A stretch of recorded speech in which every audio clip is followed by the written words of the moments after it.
Oke, selamat pagi, salam sehat, dan salam olahraga. Oke, teman-teman penikmat sepak bola dunia dan sepak bola khususnya Indonesia. Pada kesempatan yang baik ini, saya coba menganalisis, kalian memprediksi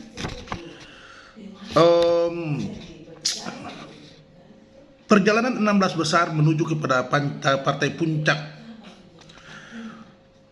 dari perlihatan World Cup Qatar 2022 ini. Supaya lebih santai, izinkanlah saya sembari mengisap rokok biar kita semua bisa menikmati ini dengan indah, oke? Jadi pertama kawan-kawan, ya, sebagaimana telah kita ketahui, Belanda akan berhadapan dengan Amerika. Dalam pertemuan ini Belanda tidak sulit ya untuk bisa mengatasi Amerika karena materi Belanda yang lebih baik daripada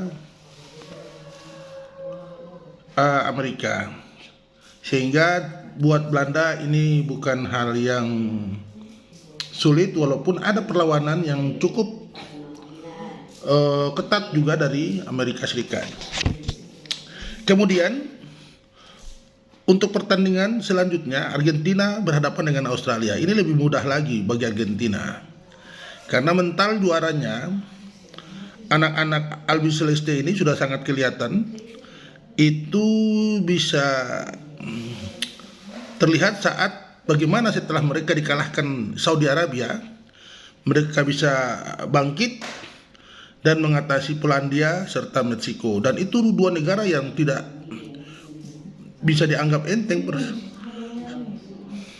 Para pemainnya berkiprah di liga-liga top di benua Eropa, khususnya misalkan Polandia ada Lewandowski yang saat ini bermain di Barcelona. Oke, jadi Argentina bisa mengatasi Australia.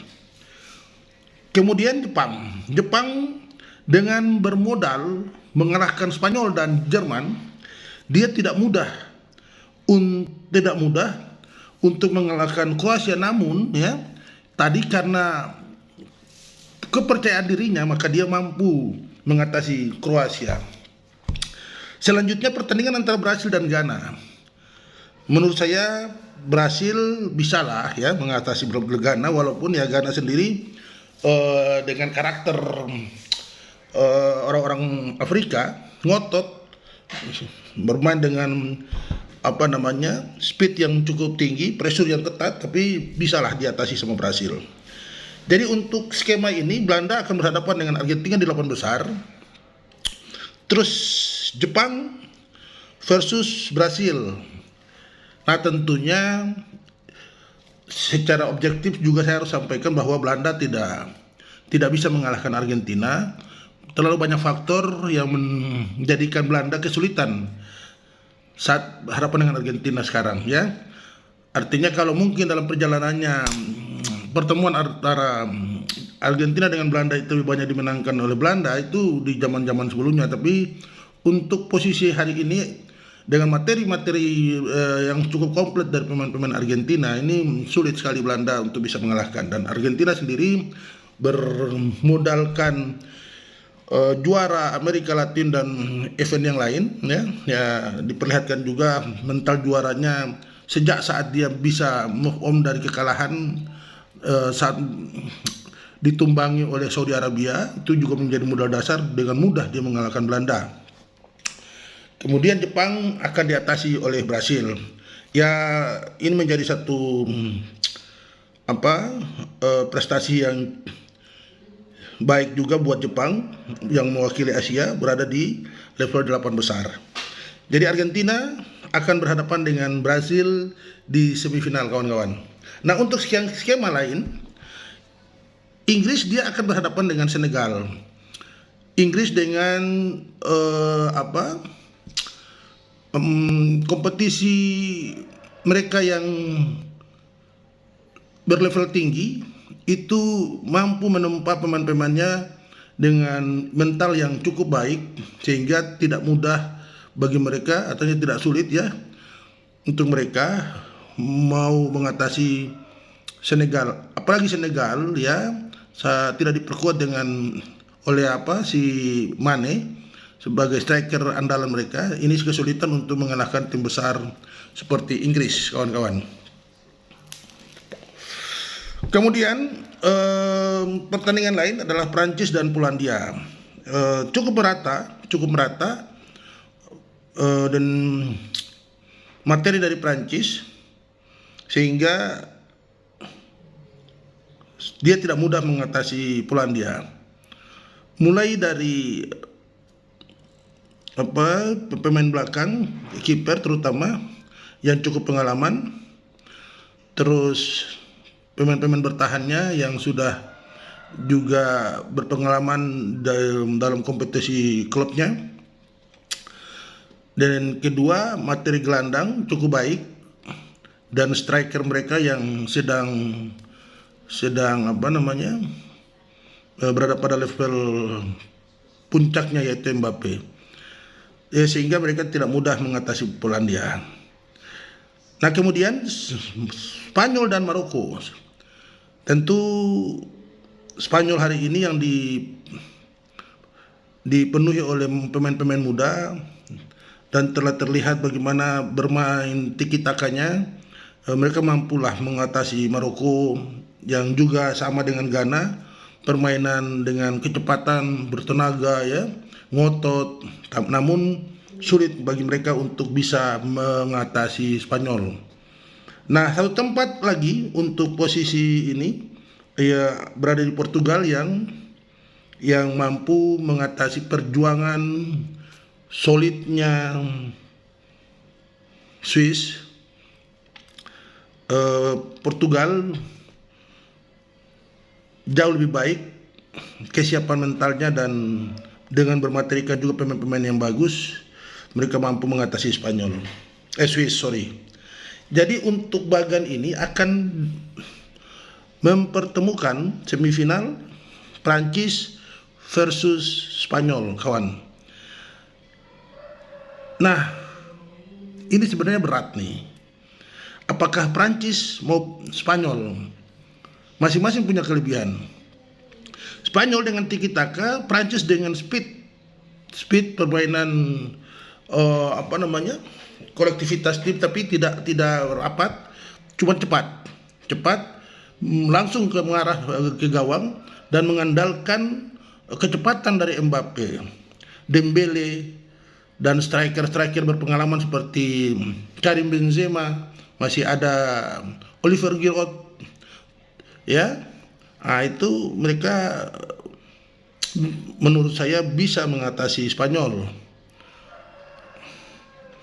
Nah, yang menarik ini adalah Argentina dan Brazil. Ini luar biasa perseteruan mereka di dalam lapangan, menjadikan persaingan ini berdampak kepada kedua negara ya, sama-sama fanatik para pendukungnya, juga para fansnya. Gila gak? Para fansnya juga luar biasa fanatiknya. Nah, hanya saja ini faktor seorang Lionel Messi, La Pulga, yang menjadi panutan bagi setiap insan sepak bola dunia. Karena La Pulga juga, maka pertandingan di dalam lapangan yang bisa berakibat pada satu insiden kecil tidak terjadi. Mereka begitu hormat dengan La Pulga, mereka respect dengan La Pulga, itu menjadikan mereka tidak fokus dalam permainan saat mereka berhadapan dengan Argentina.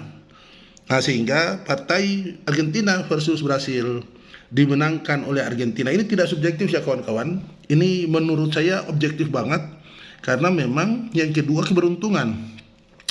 Di samping tadi bahwa mental juara itu ada di Argentina, Tapi ya keberuntungan itu menjadi satu faktor penentu sehingga Argentina mudah mengatasi Brazil dan final puncak atau final mempertemukan antara Prancis Argentina. Nah, ini pertemuan antara perwakilan dari Amerika Latin versus perwakilan dari Eropa. Yang menurut Mbappe bahwa sepak bola Eropa itu jauh lebih hebat, jauh lebih hebat dari Amerika Latin. Apakah ini dia lihat dari sisi personal individu atau dari perwakilan negara? Kalau dari perwakilan negara, Eropa jelas kalah karena Argentina dan Brazil berikut Uruguay itu sudah 9, totalnya 9 kali Amerika Latin itu menjuarai event bergengsi ini. Sementara Eropa, Prancis, Spanyol, Itali, belum cukup karena yang sudah 5 kali itu adanya di Latin, di Brazil. Kalau dia bicara dari level kompetisi, pergelaran kompetisi antar klub di satu negara, oke lah, itu menjadi ukuran boleh. Karena semua pemodal itu mau menginvestasikan bisnisnya untuk sepak bola Eropa, karena memang juga di sana berkumpul para pemain hebat dari belahan dunia ini.